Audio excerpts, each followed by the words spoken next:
Welcome back to Stelmo's Rants and Raves. I'm Stelmo. Let's get ranting and raving going. So another headline here from thelibertydaily.com. And just for anybody who is new out there, I started using thelibertydaily.com as my news aggregator site that I replaced the Drudge Report with. I used to love the Drudge Report, but Matt Drudge decided he was going to head south, and there was more money giving in to the loony leftists, and so I was out of there. And it's my understanding changes have been made to bring it somewhat back to what it used to be, but the way I look at it is you were trying to persuade me to change my opinion by only giving me leftist news, and so I opted out, and I like the libertydaily.com. It's a decent site, and the article I want to talk about was published in Revolver, and the headline reads, "Get ready. Election integrity armies are about to flood every state in the union for 2026. And I say, this is really a good thing. Except I do have one tiny problem. Why hasn't it always been this way? Now, I got involved in politics when I was young, when I was a teenager. And I served as a poll watcher in numerous elections, and this, in a way, I was in the particular polling place where I was located.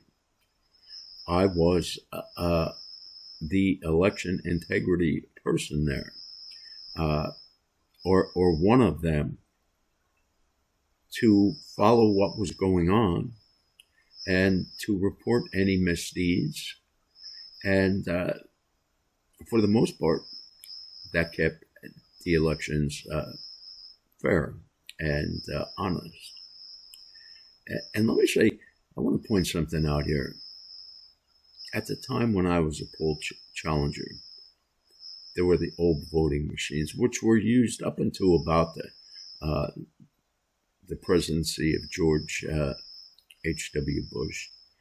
And I don't understand, to this day, I have never heard a reason why those very reliable and very honest machines were replaced. If you understood the operation of those machines, you would see that, no system is foolproof, but there would be no way for someone to cheat with the machine. As long as you had poll watchers there at the poll from the time it opened to the time it closed.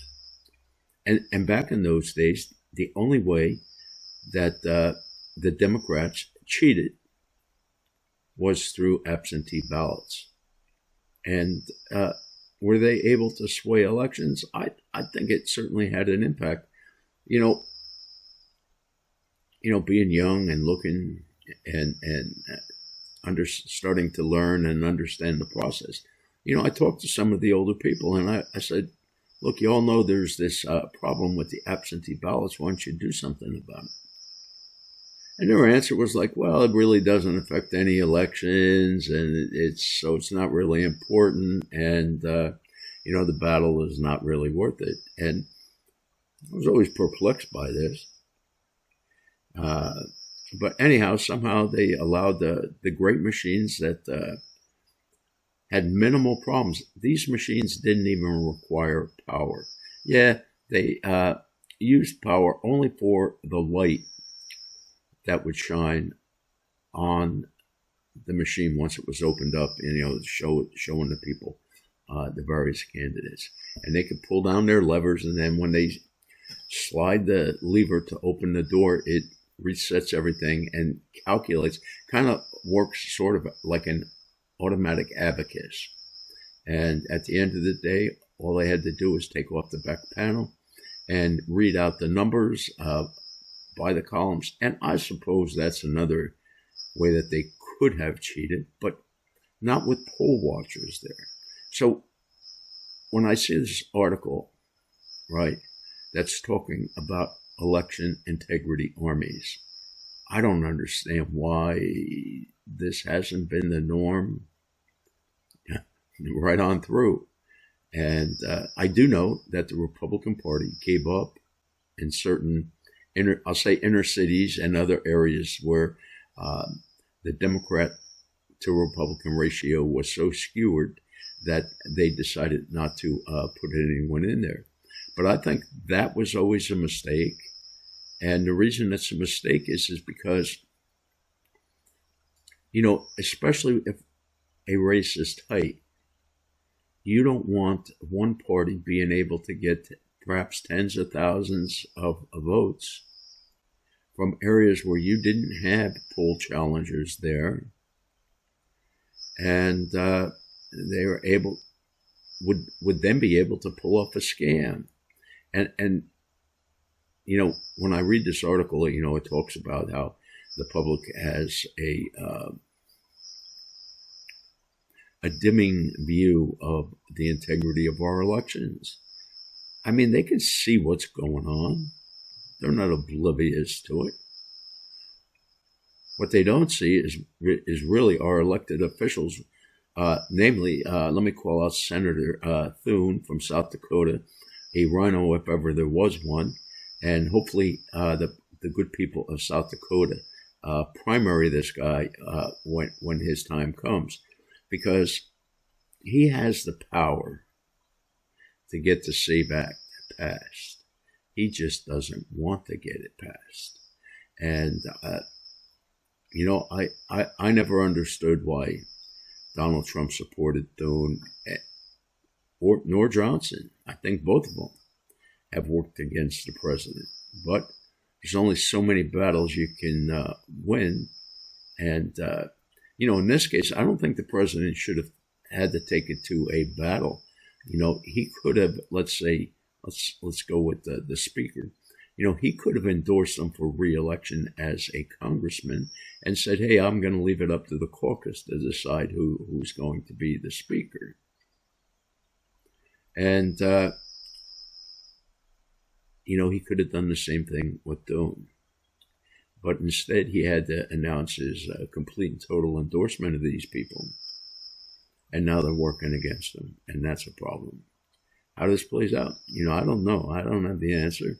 I hope that there are plenty of armies. I know Donald Trump learned the lesson of 2020 and 2024, and he had more than ample people out there.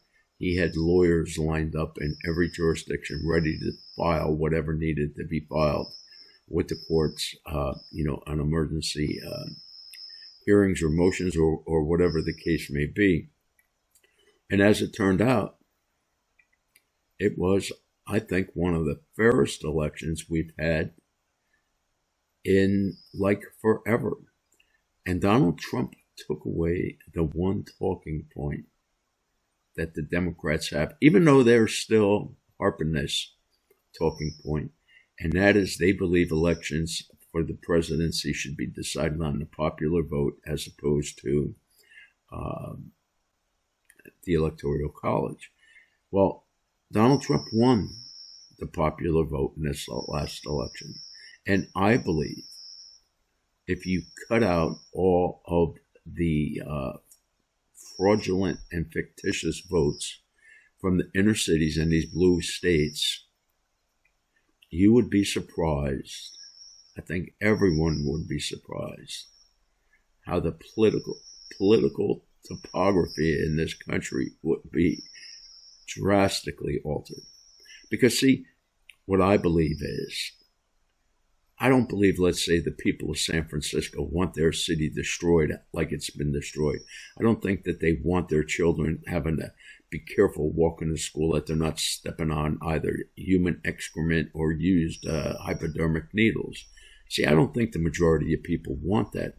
I think it's the corrupt elections that are providing that. And that's why a lot of people are moving out. That combined with the exorbitant tax rates that Democrats want to impose upon their electorate. And that's something also that goes back decades. They are the party of tax and spend. Unfortunately, the Republican Party comes in a close second, but they're still nonetheless behind the Democratic Party. And right now, I believe there's only one party that we can vote for. So the importance comes from the primary. We have to make sure that in the primary we put the right candidate up. Because if we do that, and if we get rid of the candidates that don't follow what they say, perhaps maybe this country would stand a chance. Perhaps maybe. But it's a fight worth having. And I just hope that the public stays vocal on this. All the polls show that the majority of Americans support voter ID. And the only reason not to have voter ID, the only realistic reason not to have voter ID is because they plan on cheating, because they have been cheating. They know that they are ruling against the will of the American people. They know that. But they're doing what their paymaster tells them that they have to do. And that's what's most important in their lives, is lining their pockets with as much illicit gains as they can. It's sad that morals and ethics in this country have declined, whereas they're almost in some areas non-existent, and you certainly can't see it. But I think the picture is clear out there as to what voters have to do. Now, whether or not it happens, whether or not we make sure that these elections are free and fair, I don't know. That remains to be seen. We're going to see in 2026. We're going to find out real clear. But hopefully I can come back in that time and say, hey, these elections were really great. It appears that for the most part, there was little to no fraud. That's my hope. I'm not going to hold my breath, because the historical reference doesn't show that it will work out well. But I just hope that enough politicians and the public are on top of this situation to make it a winnable outcome. And with that, I want to wish you all a great day. Stay safe. It's a crazy world out there. It gets crazier by the day, but it's a world we have to live in. And so with that, I bode you well. Have a great day. Stay safe.